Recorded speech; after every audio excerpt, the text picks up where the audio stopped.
பிஸ்மில்லாஹிர் ரஹ்மானிர் ரஹீம். அல்லாஹ்வின் நல்லடியார்களே, பெரியோர்களே, மார்க்கம் பெரிய கடலை போன்ற ஆழமானது. அல்லாஹ்வுடைய ரசூலுடைய தாலீம்கள் ஏராளமாக இருக்கின்றன.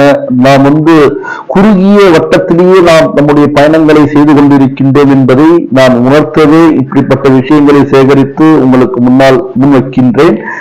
பாருங்க, இது அல்லாஹுடைய இல்மாக இருக்கிறது.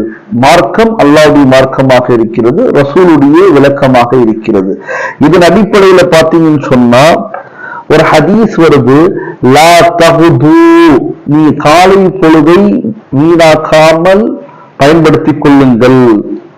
காலை பொழுதை நீங்கள் செலவழிக்கும் பொழுது அந்த நேரத்தை வீணாக்காதீர்கள். என்ன செய்யுங்கன்னா அல்லமு, நீங்க கற்றுக்கொள்ளுங்கள். பாபம் மின்னல் இல்மி, இல்முடைய கல்வியுடைய குர்ஆன் ஹதீஸுடைய ஃபிக்ஹுடைய ஒரு பாபை, ஒரு பாடத்தை, ஒரு விஷயத்தை தெரிந்து கொள்வது கைரும் மின் அன் துஸல்லிய 100 ரக்அத்தின், 100 ரக்காத் தொழுவதை விட, நஃபிலான 100 ரக்காத் தொழுவதை விட சிறந்தது.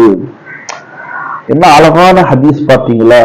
100 ரக்காத் தொழுவதற்கு எவ்வளவு நேரம் ஆகும். ஆனால் குறிப்பாக உதாரணமாக ஒரு ஒஜுவுடைய சட்டங்களை, மிஸ்வாக்குடைய சட்டங்களை, அல்லது குளிப்புடைய சட்டங்களை, ஏதோ ஒரு சட்டங்களை குர்ஆன் ஹதீஸ் அடிப்படையில அல்லாஹ்வும் அல்லாஹ்வுடைய ரசூலும் வகுத்து கொடுத்த சட்டங்களை தெரிந்து கொள்வது 100 ரக்காத் தொழுவதை விட, நஃபிலான தொழுவதை விட சிறந்தது. இந்த ஹதீஸ் இப்னு மாஜாவில் இடம்பெற்ற ஹதீஸாக இருக்கிறது. அதே மாதிரி பாத்தீங்கன்னு சொன்னா பாபும் மின் இல்மின், இல்முடைய ஒரு பாபை தெரிந்து கொள்வது, கல்வியுடைய ஒரு விஷயத்தை அறிந்து கொள்வது, புரிந்து கொள்வது, விளங்கிக் கொள்வது, அதை விளங்கி அமல் செய்வது. யதஅல்லமுஹுர் ரஜுலு, அந்த நபர் என்ன செய்யறான், அதை தெரிஞ்சுக்கிறான். ஒரு நபரு, குறிப்பிட்ட நபரு தெரிந்து கொண்டால் கைருல் லஹு மினத் துன்யா வமா ஃபீஹா, கைருல் லஹு மினத் துன்யா வமா ஃபீஹா. ஒரே ஒரு பாப், ஒரே ஒரு அஹ்காம், ஒரே ஒரு ஹுக்கும், ஒரே ஒரு சட்டம், ஒரு ஹதீஸ், ஒரு ஆயத்துடைய தர்ஜுமா, இப்படிப்பட்ட விஷயங்களுக்காகத்தான் அல்லாஹு தஆலா நம்மை உருவாக்கி இருக்கின்றார். இதுலதான் வெற்றி இருக்குது, இதுதான் வாழ்க்கை கழித்துக் கொண்டிருக்கின்றோம் வீணாக.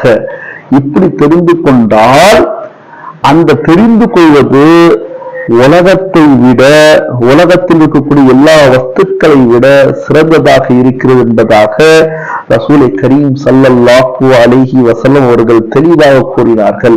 அல்லாஹ்வின் நல்லடியார்களே, பெரியோர்களே, இந்த ஹதீஸ் இப்னு ஹிப்பான் தப்ரானியில் இடம்பெற்ற ஹதீஸாக இருக்கிறது. இந்த ஹதீஸும் இதற்கு மேலே சொல்லப்பட்ட ஹதீஸும் இப்னு மாஜால ரிவாயத்துல இருக்குது. அசல் கிதாப் இஹ்யா உலூம்ல இமாம் கஸ்ஸாலி ரஹிமஹுல்லாஹ் அவர்கள் கொண்டு வர்றாங்க. தலபுல் இல்மி என்ற பாடத்துக்கு கீழே இல்முடைய நாடி செல்வதுடைய ஃபதுலத்துடைய ஃபதுலு தலபுல் இல்மி என்ற பாப்ல இது பயன்படுத்தப்பட்டிருக்கிறது. அது மட்டும் இல்ல, ஒரு ரிவாயத்துல அது மௌதுவான ரிவாயத் என்று சொல்லப்படுகிறது. இருந்தாலும் நான் இருக்கக்கூடிய ரிவாயத்தை சொல்கின்றேன். ஃபதீலத்துடைய பாப்ல மௌதுவான விஷயங்கள் கூட தேவையாக இருந்தால் பொக்கிஷமாக எடுத்துக் கொள்ளலாம் என்பது என்னுடைய தனிப்பட்ட முறையில ஒரு கருத்தாகவும் இருக்கிறது. சில உலமாக்கள் இதை அங்கீகரிக்கிறார்கள் என்பது கருத்தாக இருக்கிறது. இஹ்யா உலூம்ல ஹஜ்ரத்தே எடுத்துட்டு வந்திருக்காங்க. ஹுசூரு மஜ்லிஸி ஆலிமின், ஒரு ஆலிமுடைய மஜ்லிஸ்ல அமர்வது, சேருவது, ஒன்று சேருவது, அஃஸலு மின் ஸலாத்தி அல்ஃபி ரக்அத்தின், 1000 ரக்காத் நஃபில் தொழுவதை விட சிறந்தது. கொஞ்சம் யோசிச்சு பாருங்க. இன்னைக்கு நிறைய பள்ளியில, நிறைய முஹல்லால, நிறைய ஊர்ல, நிறைய மதர்சால, அநேகமான இடங்கள்ல எதிரி யாருன்னு கேட்டா பள்ளியுடைய இமாமா இருப்பாங்க. அந்த மதர்சால பாத்தீங்கன்னு சொன்னா பெரியவர்களுக்கும் இந்த சின்னவர்களுக்கும் ஆகாது, பெரியவர்களுக்கும் அது உருவாகிறதுக்கும் ஆகாது. எதுக்காக ஆகாது? அது உருவாகிறதுக்கும் தெரியாது, அந்த சிறியாகிறதுக்கும் தெரியாது, அந்த பெரியவர்களுக்கும் தெரியுமான்னு நமக்கு தெரியாது. இது எதுக்காக? இது லில்லாஹ் என்று சொன்னால் நான் தவறு என்று சொல்வேன். அல்லாஹ்வுக்காக இப்படி இருக்கிறோம் மனம் போல. ஏன்னா நம்முடைய மன் அஹப்ப லில்லாஹ் வ அப்கத லில்லாஹ், எவ்வளவு அழகான ஹதீஸ் பாருங்க. மன் அஹப்ப லில்லாஹ், நீங்கள் ஒருவரை விரும்பினீர்கள் என்று சொன்னால் அல்லாஹ்வுக்காக விரும்புங்க. நீங்கள் ஒருத்தர் மீது விரோதம் கொள்கிறீர்கள், எதிர்க்கிறீர்கள் என்று சொன்னால் அல்லாஹ்வுக்காக எதிர்ப்பு தெரிவிங்க. இப்ப சொல்லுங்க, உதாரணமா அபூஜஹலை எதிர்க்கின்றோம், அபூலஹபை எதிர்க்கின்றோம், ஃபிரௌனை எதிர்க்கின்றோம், ஹாமானை எதிர்க்கின்றோம், இப்ப இருக்கக்கூடிய தீய அரசியல்வாதிகளை வெறுக்கின்றோம். காரணம் அவர்களுடைய அநீதி. இது அல்லாஹ்வுக்காக செய்யறோம். அதே மாதிரி மன் அஹப்பலில்லாஹ், நபிமார்களை விரும்புகின்றோம், சஹாபாக்களை விரும்புகின்றோம், தாபீன் தபே தாபீன்களை விரும்புகின்றோம், உலமாக்களையும் வலிமார்களையும் நேசம் கொள்கிறோம். இது எல்லாம் எதற்காக? லில்லாஹி, அல்லாஹ்வுக்காக என்று சொன்னால் ஃபகதிஸ்தக்மலல் ஈமான், அவன் தன்னுடைய ஈமானை பரிபூர்ணப்படுத்திக் கொண்டான் என்பதாக நபிகள் கோமான் ஸல்லல்லாஹு அலைஹி வஸல்லம் அவர்கள் சொல்கிறார்கள் என்று சொன்னால், இன்று நீங்க கேட்டு பாருங்களேன், சும்மா போய் பாருங்களேன், அவர் தானே ஹஜ்ரத் தானே, துபாய் அவர் தின்பாங்க, தவறு செய்யக்கூடிய ஹஜ்ரத் தின்பாங்க, அப்படி பண்றாரு இப்படி பண்றாரு குற்றச்சாட்டு முழுக்க முழுக்க ஒன்று இமாம் மேல வைப்பாங்க, இல்ல அதை விட்டா கொஞ்சம் நகண்டா மோதினார் மேல பலகீனம், ரெண்டு பேரும் பலகீனமா இருக்கணும். யார் இங்க பலம் இல்லாத இருக்கிறாங்களோ அவங்க மேல வைப்பாங்க. எனவே அல்லாஹ் நல்லடியார்களே, பெரியவர்களே, ஒரு குர்ஆன் ஹதீஸுடைய ஒரு பாடத்தை தெரிந்து கொள்வது அல்லது ஒரு இமாமுடைய ஒரு ஆலிமுடைய மஜ்லிஸில் அமர்வது 1000 ரக்காத் நஃபில் தொழுகையை விட சிறந்தது. இன்னொரு ஹதீஸ் இருக்கிறது, இன்னொரு ரிவாயத் இருக்கிறது. ஹதீஸ் என்று சொல்லலாமா தெரியல, ஏன்னா இது பெரியவர்களுடைய கருத்தாக இருக்கிறது. வஇயாதத்து அல்ஃபி மரீதின் மின் இயாதத்தி அல்ஃபி மரீதின், அதாவது ஒரு ஆலிமுடைய மஜ்லிஸ்ல அமர்வது 1000 நோயாளிகளை நலம் விசாரிக்கக்கூடிய நன்மை எழுதப்படுகிறது, அதை விட சிறந்தது என்பதாக சொல்லப்படுது.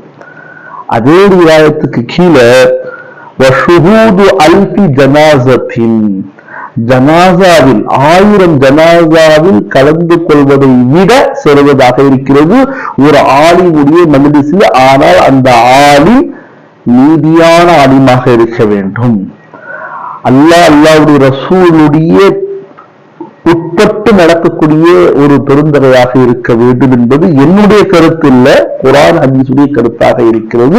அப்படிப்பட்ட ஒரு ஆலிமாக நாம் ஆக வேண்டும், இருக்க வேண்டும், உருவாக வேண்டும். அதற்கான உழைப்பும் முயற்சியும் செய்ய வேண்டும்.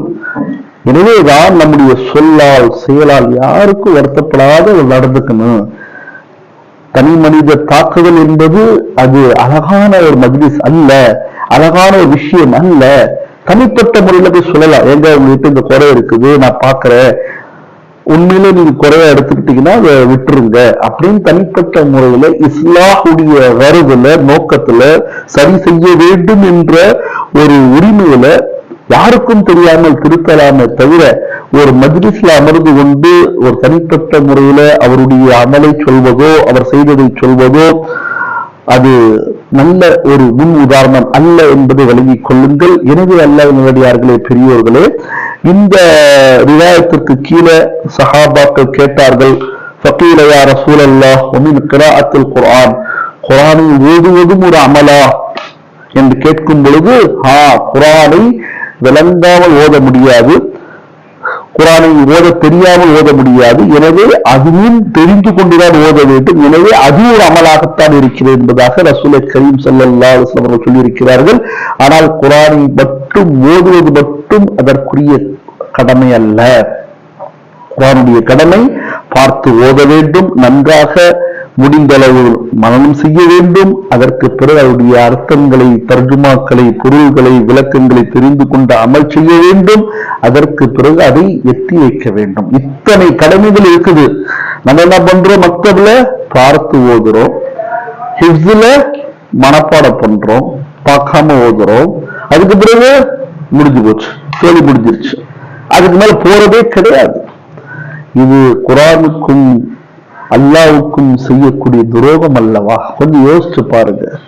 இன்னைக்கு எல்லா நபர்களுடைய நிலை, என்னை உட்பட எல்லா நபர்களுடைய நிலை இதுதான். எனவே அல்லாஹு தஆலா நம் அனைவருக்கும் இந்த அந்தஸ்துக்கள் கிடைக்க வேண்டும் என்று சொன்னால், இந்த ஃபதீலத்துக்கள் நம்மை சார வேண்டும் என்று சொன்னால், நாம் எப்பொழுதுமே முடிந்த அளவுக்கு சலாத் தொழுகை கடைபிடிக்க வேண்டும், குர்ஆனை ஓத வேண்டும், ஹதீஸை விளங்க வேண்டும், குர்ஆன் ஹதீஸுடைய அடிப்படையில வாழ்க்கையுடைய அம்சங்களை ஆக்கிக் கொள்ள வேண்டும். குர்ஆனை விளங்கி ஹதீஸ் மூலமாக நாம் அதை மற்றவர்களுக்கு பரப்ப வேண்டும். இதுதான் நபிமார்கள் செய்தார்கள், ரசூல்கள் செய்தார்கள், சஹாபாக்கள் செய்தார்கள். எல்லா மூத்த உலமாக்கள், தாபியீன்கள், தபே தாபியீன்கள் செய்தார்கள் என்பதை நாம் விளங்கிக் கொள்ள வேண்டும். அல்லாஹு தஆலா நம் அனைவருக்கும் இந்த அமலை நசீபாக்கி தருவானாக. குர்ஆனுடைய ஹதீஸுடைய வெளிச்சத்தில் தன்னுடைய வாழ்க்கையை சீராக்கி கொள்ளக்கூடிய தௌஃபீக்கை அல்லாஹ் தந்தருவானாக. ஆமீன். வாஹிரு அல்ஹம்துலில்லாஹி ரப்பில் ஆலமீன். அஸ்ஸலாமு அலைக்கும் வரஹ்மத்துல்லாஹி வபரகாத்துஹு.